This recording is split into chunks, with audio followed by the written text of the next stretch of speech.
Support for Music Money University and the following message are brought to you by TuneCore.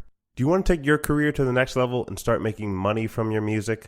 The good news is all you need is a digital distributor. TuneCore is dedicated to helping independent artists get their music in over 150 digital stores and streaming services in over 100 countries worldwide. And the best part is, they never take a cut of the money they collect for you. No label, no catch, no barriers to selling your music worldwide. Take control of your career and get 20% off your first upload on TuneCore by clicking the link in our show notes. Welcome to Music Money University, where you learn in-depth strategies on how real artists, musicians, and entrepreneurs earn a full-time income in the music business. I am your host, Omari, and today on our show we have Gabe Schillinger of Legion Beats. Gabe is a hip-hop music producer who's worked with artists like Snoop Dogg, Kendrick Lamar, and Too Short. But more importantly, he's built his own brand and business called Legion Beats, which provides up-and-coming rappers with the resources they need to succeed, including music production, mixing and mastering, and promotion. He was the first in his niche to pull off a six-figure launch, and recently received his 2 Comma Club Award for doing over $1 million in revenue using funnels for his business. He continues to run Legion Beats while now also teaching other producers how to grow and scale their own beat-selling business. Gabe, welcome to Music Money University. Omari, thanks for having me, man. Excited to be here. Absolutely. Excited to have you on here. So just a pretext for some people. Gabe is insanely skilled at this position, actually given me some tips on, running my business through a couple of his trainings. So definitely you want to tune in to this episode, really lock in and get as much out of this as you can. Gabe, the way we like to kick things off on our show is to dive right into the numbers. Cool. And we do that because without numbers, you and I are just talking about our opinions. And we want to give the people results, not just opinions. So tell us how much you make each year in your music career, in your music business, the breakdown of where the revenue is coming from, whether that be merchandise, film licensing, touring, whatever, and which advertising methods have worked best for you thus far. Yeah, absolutely. I'll get into the numbers in just a sec. I did just want to say the feeling of respect is mutual. You're one of the guys who's really the leaders in this game, and certainly somebody I've learned a lot from too. So just wanted to get that out there real quick. Much definitely appreciated. For the for the community and how you're definitely elevating what we're doing here. So appreciate that. Absolutely, man. Okay, appreciate it. Yeah, for sure. So let me give you some numbers. So I've got my totals for this year so far, which we're 7 months into this year. I'm at about $440,000 in revenue. And let me give you the breakdown. So about $171,000 of that is from beat pack launches. So that's where we'll sell beats, but we sell them a little bit different than most people do, where you think of like your traditional beat store. It's more of like a package, an offer, and then that's available for a limited time. So we've done about $171,000 with that. Then the next biggest thing for us is our membership, which we have for rappers and singers. We provide them with music production, mixing, mastering, promotion, and then we're at about $145,000 so far this year, which would be an average of about $21,000 a month. We do traditional beat leases also. We do have a beat store, and that's a little under $10,000 for the year, which would be a little under $1,000 for the month, each month. We run a brick and mortar recording studio. We're at about $13,000 in revenue so far this year. We did a big remodel and stuff, so we were kind of down for a little while. So that's a little less than it might normally be, but that's about $2,000 a month or so. Usually that would be a little bit more. And we recently launched a course for producers, teaching them how to start, grow, and scale their own businesses. And the revenue on that so far is about $70,000. So that puts us at about $440,000 for the year. Our rolling 12-month total, if you go back, the last 12 months, we're at about $773,000 in revenue. Got you. Very nice breakdown too. So, all right. So to get to that 700 plus thousand, which advertising methods are working best for you guys right now? Because you listed a bunch of different things, and one of the things that we try to teach people is how to diversify their income. So kind of run over that. Like, how did you come to all those revenue streams, and then what are you doing to advertise them? Yeah, so the first part of, how did I come to those revenue streams? To me, I started how most producers start, which is, hey, I want to sell beats, right? I like making beats. How can I make money doing this? Let me get online. Let me start selling beats. And then it kind of grew from there where, I learned about this concept of putting together a true offer.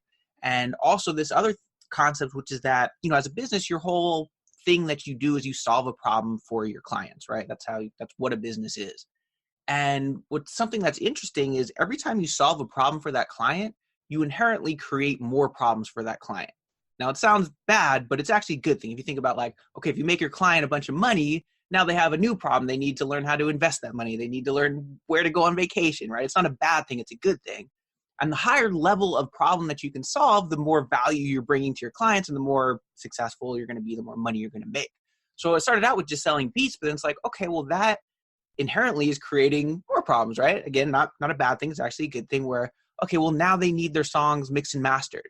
Well, now they've got their songs, but they need to get it in front of more people. So now they need some kind of promotion. They need some help with social media, maybe. And so that's kind of how I've always tried to look at it. It's sort of a combination of what are the new problems that my client has? What do they want and need? And then what does that fit with my own skill set of what I can do? And or can I find other people who can fill that role for me? So that's kind of how I went from just selling beats to now putting together this membership that includes, again, mixing and mastering and promotion, because I was looking at that as okay, these are the next things that my client needs. And it also sort of falls into the skill set of things that I can do. Got you. So yeah, pretty much when they hear my story too, is very similar. It's just finding out what do people keep asking for, that they may not have the time to do, or they just kind of don't want to do it. So then if you can be somebody that can fill in those pain points, that's going to be a real ticket to your success. So what have you done to advertise?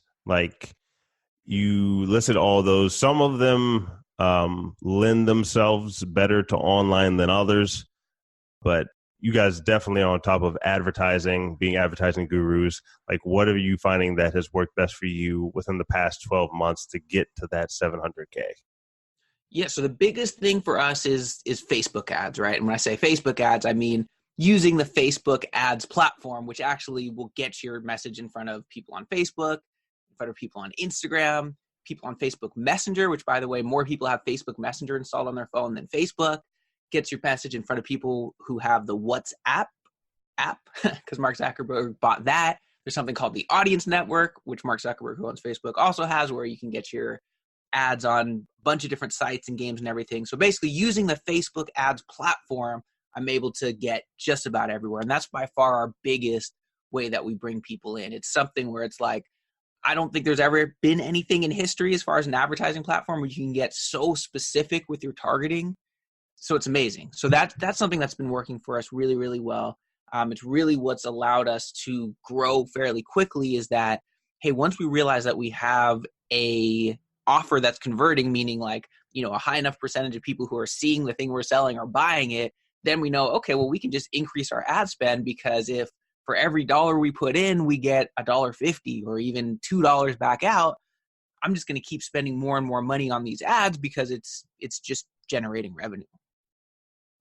So when you talk about Messenger, a lot of people listen to this, a lot of you guys, artists, managers, whoever you are listening to this, you might have tried some different Facebook ads and maybe it didn't go well. In your head, you had an expectation, and maybe, Gabe was talking about you make 1.5 back on $1. That's called your return on ad spend. Now, when you're looking at it and your numbers aren't where they want to be, what would you tell people to do to kind of fix their ads and tweak them to get a better return on their ad spend? Yeah, it's a great question. It's a big question because there's a lot of pieces to it. I will say that, people hear about all these great successes, with Facebook ads, and then they try it. They spend $5, $10, $100. They lose that $100, and then they're like, all right, well, this doesn't work. I give up. And it's something that you have to be willing to first educate yourself about and learn about. And there's also a certain amount of risk involved. You have to be willing to test with your money, basically meaning sort of gambling. You have to be willing to put up a certain amount of money to test if these things are going to work. Then you make changes, and then you adjust from there. If you just do your first try, chances are it's not going to work. It usually doesn't work for me, and I've been doing this for a while, so I have to test different things. So that's the first thing, is just having that mindset of being willing to test things and try different things.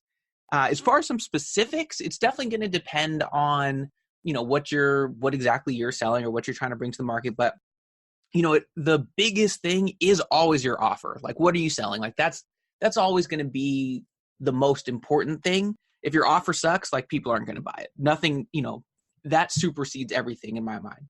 So that's the first thing, is like, make sure that you know who your customer avatar is, you know who your ideal customer is, you know who you're talking to and what their problems are, and make sure that what you're offering them, the thing that you're selling them, is what they actually want and need. So that would be number one. Work on that offer. Then from there, it's like, okay, if it's an ad, you're probably having them click over to a page. So then you have to make sure that that page works, right, for them to fulfill whatever action you want them to take, whether if it's inserting their, opting in with their email address or buying the thing that you're selling, right? So again, it's still going to come down to offer first. So what are you offering them in exchange for that email address if you want them to opt in? Or what are you selling them on that page? But then there's a lot of stuff as far as like, the way that page is structured, where, hey, are you touching on those pain points? Are you reminding them about like, hey, oh yeah, I do have this problem? And then are you making a connection? This is a part that a lot of people miss, is that they just talk about the product and they don't talk about themselves. So you got to make sure, especially in an ad where you're going to a cold audience or people who don't know who you are, is you have to introduce yourself. You have to build rapport. People want to do business with a person. So you have to introduce yourself, whether if it's through the ad itself or through the page that they get to. So that's super important, is telling a little bit of your story, making them understand who you are, getting them to know you, to like you, to trust you. So that would be the next step on there. And then introducing the solution. So that's once they're on the page. And then as far as the ad creative itself, that really comes down to testing. What I've found works generally, and this is really being general, probably the best for me has been videos of me talking. That's what overall has probably converted the best. And again, I think it's because people want to make that connection to a person. So a video of me talking, telling my story, telling them why the thing that I'm offering them is valuable. That's the thing that's worked the best. But we've tried all kinds of stuff. I mean, we've tried, sort of like memes where it's, something kind of funny that catches their attention. We've tried, different pictures where it's like a picture of me and the team, or it's a more maybe sort of stock picture of like a microphone. And I wish I had a better answer as far as what works every time, but it's more really at that point about testing it. And at that point, you're really more about like, what's going to grab people's attention? Because you have to think, when people are scrolling through Facebook or Instagram or whatever, they're scrolling through trying to be entertained, right? They've got a few minutes. They're just kind of scrolling through. So it's got to be something that's going to catch their attention, that's going to stop that scroll. I've seen people do videos where it's like the first 5 seconds of the video is like this logo animation where their animation, like, their logo kind of like comes in from the side. And it's like, bro, like by the time your logo even showed up, which they're not aware of yet, they already scrolled past it. So there's got to be like something immediately that catches their attention. That's super important. The hook, they'll call it, is like, okay, what's going to stop them from scrolling first? Then what's the information on there? Does that look interesting? And then what's the thing you're offering them? Is that exciting enough for them to actually click and go over to your page? Got you. Yeah. I'll just add on to that. I know a lot of artists hearing this, maybe you're not a marketer, but you still know your product. So even if you want to get your friend who, you're calling your manager, or maybe it is your actual manager, whoever it is on your team that is doing the marketing, you still need to be involved as an artist or a musician, because you know your product so well. So as Gabe was saying, like, you're telling kind of your story. It doesn't have to be a 2-minute story, because your ad's not going to be 2 minutes of just you talking about your background. But even getting people familiar with your face, like, people do want to do business with a person. there's kind of like this stigma, especially among artists in the music industry, especially smaller artists, of, being against the big man,